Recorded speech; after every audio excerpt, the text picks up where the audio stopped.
ಈ ಹೊತ್ತಿನ ಪವರ್ ಕೆಫೆಯಲ್ಲಿ ಮೊದಲ ಸ್ಟೋರಿ. ಅನಾಮಿಕ ವ್ಯಕ್ತಿಯೊಬ್ಬ ಬಂದು ಧರ್ಮಸ್ಥಳದಲ್ಲಿ ನೂರಾರು ಶವಗಳನ್ನ ನಾನು ಹೂತಿಟ್ಟಿದ್ದೀನಿ ಅಂತ ಏನು ಹೇಳಿದ್ನಲ್ಲ, ಈ ವಿಚಾರಕ್ಕೆ ಸಂಬಂಧಪಟ್ಟಂತೆ ಎಸ್ಐಟಿ ರಚನೆಯಾಯಿತು. ಎಸ್ಐಟಿ ಟೀಮ್ ಈಗ ಕಾರ್ಯಪ್ರವೃತ್ತರಾಗಿದ್ದಾರೆ. ಪ್ರಕರಣದ ಬಗ್ಗೆ ಮಾಹಿತಿಗಾಗಿ ಈಗ ಹೆಲ್ಪ್ ಲೈನ್ ಅನ್ನು ಕೂಡ ಶುರು ಮಾಡಿದೆ. 13 ಜಾಗ ಗುರುತಿಸಿ ಅದರಲ್ಲಿ 15 ಜಾಗದಲ್ಲಿ ಶೋಧ ಕಾರ್ಯ ಮಾಡಲಾಗಿದೆ, ಆದರೆ ಏನೂ ಸಿಕ್ಕಿಲ್ಲ. ಈ ಬೆನ್ನಲ್ಲೇ ಹೆಲ್ಪ್ ಲೈನ್ ನಂಬರ್ ಅನ್ನು ಓಪನ್ ಮಾಡಲಾಗಿದೆ. ನಂಬರ್ ಡಿಸ್ಪ್ಲೇ ಆಗ್ತಾ ಇದೆ ನೋಡಿ, 082420053001. ಈ ನಂಬರ್ಗೆ ಮಾಹಿತಿಯನ್ನು ನೀಡುವಂತೆ ಎಸ್ಐಟಿ ಸೂಚನೆಯನ್ನು ಕೊಟ್ಟಿದ್ದಾರೆ. ಜೊತೆಗೆ ಮಂಗಳೂರಿನ ಮಲ್ಲಿಕಟ್ಟಿಗ ಕಚೇರಿಯನ್ನು ಸಂಪರ್ಕಿಸೋಕು ಸೂಚನೆ ಕೊಟ್ಟಿದ್ದಾರೆ. ಈಗಾಗಲೇ ಎಸ್ಐಟಿ ಅನಾಮಿಕ ಕೊಟ್ಟ ದೂರನ್ನ ಆಧರಿಸಿ ತನಿಖೆ ಮಾಡ್ತಾ ಇದೆ. ಶವಗಳನ್ನು ಹೂತಿಟ್ಟಿದ್ದೀನಿ ಅಂತ 13 ಪಾಯಿಂಟ್ಗಳಿಂದ ಗುರುತಿಸಿದ್ದಾನೆ ಆ ವ್ಯಕ್ತಿ. 2 ದಿನದಿಂದ ಆ ಸ್ಥಳದಲ್ಲಿ ಉತ್ಖನನ ಮಾಡಲಾಗ್ತಾ ಇದೆ. ಧರ್ಮಸ್ಥಳದ ನೇತ್ರಾವತಿ ಸ್ನಾನಘಟ್ಟದಲ್ಲಿ ಶೋಧ ಕಾರ್ಯ ನಡೆದಿದೆ. ಆದರೆ 2 ದಿನದಿಂದ ಎಷ್ಟೇ ಆಳ ತೆಗೆದರೂ ಕೂಡ ಸಾಕ್ಷಿಗಳು ಇನ್ನೂ ಸಿಕ್ಕಿಲ್ಲ. 13 ಸ್ಥಳಗಳನ್ನು ಗುರುತು ಮಾಡಲಾಗಿದೆ. ಆ 13 ಸ್ಥಳಗಳಲ್ಲಿ 5 ಜಾಗದಲ್ಲಿ ಉತ್ಖನನ ಕಾರ್ಯಾಚರಣೆಯನ್ನು ಮಾಡಿ ಮುಗಿಸಲಾಗಿದೆ. ಆ 5 ಜಾಗದಲ್ಲಿ ಏನೂ ಸಿಕ್ಕಿಲ್ಲ. ಆದರೆ ಈತನ ಜ್ಞಾನ ಎಲ್ಲ ಇನ್ನುಳಿದಂತಹ ಮಾರ್ಕ್ ಮಾಡಿರುವ ಜಾಗದ ಮೇಲಿದೆ. ಈ ಬೆನ್ನಲ್ಲೇ ಯಾರಾದರೂ ಕಾಣೆಯಾಗಿರೋದ್ರ ಬಗ್ಗೆ ಆಗಲಿ ಅಥವಾ ಬಂದು ನಮ್ಮ ಹತ್ರ ಹೇಳ್ಕೊಳ್ಳೋದಕ್ಕೆ ಓಪನ್ ಆಗಿ ಭಯ ಇದೆ ಅಂತಂದರೆ, ಏನಾದರೂ ನಿಮಗೆ ಮಾಹಿತಿಯನ್ನು ಏನಾದರೂ ಕೊಟ್ಟಿದ್ರೆ ಅಥವಾ ಸಿಕ್ಕಿದ್ರೆ ನಮ್ಮನ್ನು ಕಾಂಟ್ಯಾಕ್ಟ್ ಮಾಡಿ ಅಂಥೇಳಿ ಎಸ್ಐಟಿ ಈಗ ಹೆಲ್ಪ್ಲೈನ್ ನಂಬರನ್ನು ಓಪನ್ ಮಾಡಿದೆ. ಆ ಹೆಲ್ಪ್ಲೈನ್ ಮೂಲಕ ನಿಮಗೇನಾದರೂ ಮಾಹಿತಿ ಇದ್ದರೆ, ಇಫ್ ಇನ್ ಕೇಸ್ ಈಗೇನು ಅಲ್ಲಿ ಯಾವುದೋ ಒಂದು ಅನಾಮಿಕ ಶವ ಇತ್ತು, ನಾವು ಹೂತಿಟ್ಟಿದ್ದನ್ನು ನಾವು ನೋಡಿದ್ವಿ ಅಂತನೋ, ಅಥವಾ ನಮ್ಮವ್ರು ಯಾರೋ ಒಬ್ಬರು ಮಿಸ್ ಆಗಿದ್ದಾರೆ ಅಂತನೋ, ಅಥವಾ ಇನ್ನೊಂದೇನೋ ಇದ್ರ ಬಗ್ಗೆ ಏನಾದರೂ ನಿಮಗೆ ಮಾಹಿತಿ ಇದ್ದರೆ ನೀವು ನಮಗೆ ಹೆಲ್ಪ್ಲೈನ್ ಮೂಲಕ ಮಾಹಿತಿಯನ್ನು ಕೊಡಬಹುದು ಅಂಥೇಳಿ ಎಸ್ಐಟಿ ಟೀಮ್ ಹೆಲ್ಪ್ಲೈನನ್ನು ಓಪನ್ ಮಾಡಲಾಗಿದೆ.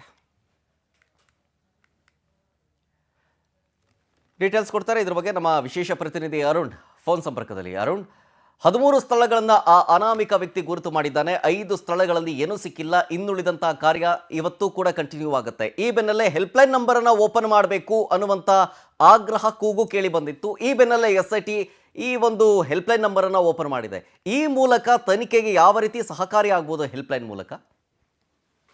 ಶರತ್, ನಿನ್ನೆ ಅಂದ್ರೆ ಕಳೆದ 2 ದಿನಗಳಿಂದ ಅನಾಮಿಕ ಗುರುತಿಸಿರುವಂತಹ 13 ಪಾಯಿಂಟ್ಗಳಿದೆ. 13 ಪಾಯಿಂಟ್ಗಳಲ್ಲಿ ಅಗಿಯುವಂತ ಹಾಗೂ ಉತ್ಖನನ ಮಾಡುವಂತ ಕೆಲಸವನ್ನ ಎಸ್ಐಟಿ ಈಗ ಮಾಡ್ತಾ ಇರುವಂತದ್ದು. ಆ 13 ಸ್ಥಳಗಳ ಪೈಕಿ ಈಗಾಗಲೇ 5 ಸ್ಥಳಗಳಲ್ಲಿ ಏನೂ ಇಲ್ಲ ಅಂತ ಹೇಳಿ ಸಾಬೀತಾಗಿದೆ. ಆತ ಗುರುತಿಸಿರುವಂತ ಜಾಗ ಆದ್ರೂ ಯಾವುದು?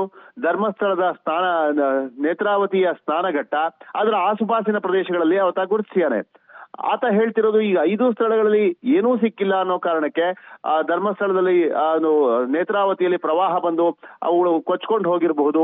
ಹಾಗಾಗಿ ಏನು ಜೊತೆಗೆ ಆ ಅನಾಮಿಕನ ಪರ ವಕೀಲರು ಆ ಸ್ಥಳದಲ್ಲಿ ಒಬ್ಬ ಪುರುಷನ ಐಡೆಂಟಿ ಕಾರ್ಡ್, ಮತ್ತೊಬ್ಬ ಮಹಿಳೆಯ ಪ್ಯಾನ್ ಕಾರ್ಡ್, ಅದ್ರ ಜೊತೆಗೆ ಒಂದು ಕೆಂಪು ಬಣ್ಣದ ರವಿಕೆ ಸಿಕ್ಕಿದೆ. ಇದು ಎಷ್ಟು ಆಶ್ಚರ್ಯ ಆಗತ್ತೆ ಅಂತಂದ್ರೆ ಶರತ್, ಧರ್ಮಸ್ಥಳದ ಸ್ನಾನಘಟ್ಟದಲ್ಲಿ ಜನ ಹೋದವರು ತಮ್ಮ ಊಟ ಬಟ್ಟೆಯನ್ನ ಎಸ್ತು ಹೋಗುವಂತ ಸಾಕಷ್ಟು ಒಂದು ಪ್ರಕರಣಗಳಾಗ್ತಾ ಇವೆ. ಆತರ ಯಾವ್ದಾದ್ರು ಮಹಿಳೆಯ ಒಂದು ಕೆಂಪು ವಸ್ತ್ರ ಅಲ್ಲೋಗಿ ಸಿಕ್ಕಿರಬಹುದು. ಮೇಲಾಗಿ ಯಾವುದೇ ಒಂದು ಶವವನ್ನ ಸಂಸ್ಕಾರ ಮಾಡುವಂತ ಸಂದರ್ಭದಲ್ಲಿ ಆ ಶವದ ಬಟ್ಟೆಯೆಲ್ಲ ತೆಗೆದು ಹಾಕ್ಬಿಟ್ಟು ನಗ್ನವಾಗಿ ಯಾರು ಅಂತೂ ಸಂಸ್ಕಾರ ಮಾಡೋದಿಲ್ಲ. ಬಹುಶಃ ಆ ಯಾವ ಮಹಿಳೆಯ ಅಥವಾ ಯಾವ ಒಂದು ಶವದ ಒಂದು ಬ್ಲೌಸ್ ಇತ್ತೋ ಆ ಬ್ಲೌಸು ಬರೀ ಶವ ತಾನೇ ಬಿಚ್ಚಾಕ್ಬಿಡ್ತಾ, ಅದಾಗದೆ ಮೇಲ್ಗಡೆಗೆ ಬಂದ್ಬಿಡ್ತಾ. ಇದೊಂದು ರೀತಿ ಆಶ್ಚರ್ಯಕ್ಕೆ ಕಾರಣ ಆಗಿದೆ. ಜೊತೆಗೆ ಅದನ್ನ ಯಾರು ನೋಡ್ದೋರಿಲ್ಲ, ವಕೀಲರು ಹೇಳ್ತಾ ಇರುವಂತದ್ದು ಸಿಕ್ಕಿದೆ ಅಂತ. 2ನೇದಾಗಿ ಐಡೆಂಟಿ ಕಾರ್ಡ್ ಮತ್ತೆ ಪ್ಯಾನ್ ಕಾರ್ಡ್ ವಿಷಯನೂ ಅಷ್ಟೇ. ಸಾವಿರಾರು ಜನ ಬರುವಂತ ಜಾಗ ಧರ್ಮಸ್ಥಳಕ್ಕೆ, ಅಲ್ಲಿ ಯಾರಾದ್ರೂ ತಮ್ಮ ಐಡೆಂಟಿ ಕಾರ್ಡ್ ಪ್ಯಾನ್ ಕಾರ್ಡ್ ಕಳ್ಕೊಂಡಿದ್ದು ಅದು ಸಿಕ್ಕಿರಬಹುದು. ಅದನ್ನು ಇಟ್ಕೊಂಡು ಎಸ್ಐಟಿ ಅವರೀಗ ತನಿಖೆ ಮಾಡ್ತಾ ಇದ್ದಾರೆ. ಇದುವರೆಗೆ 5 ಗುಂಡಿಗಳಲ್ಲಿ ಏನೂ ಸಿಕ್ಕಿಲ್ಲ. ಅದ್ ಜೊತೆಗೆ ಆತ ಸುಮಾರು 6 ಅಡಿ ತೆಗಿರಿ ಅಂತ ಹೇಳಿದ್ದ. ಎಸ್ಐಟಿ ಅವರು ಅದನ್ನ ಮೀರಿ 8 ಅಡಿ 12 ಅಡಿ ತೆಗಿತಾ ಇದಾರೆ, ಆದ್ರೂ ಕೂಡ ಸಿಗ್ತಾ ಇಲ್ಲ. ಆಸುಪಾಸಿನ ಜಾಗದಲ್ಲೆಲ್ಲ ಅಗಿಸ್ತಾ ಇದಾರೆ, ಆದ್ರೂ ಸಿಕ್ಕಿಲ್ಲ.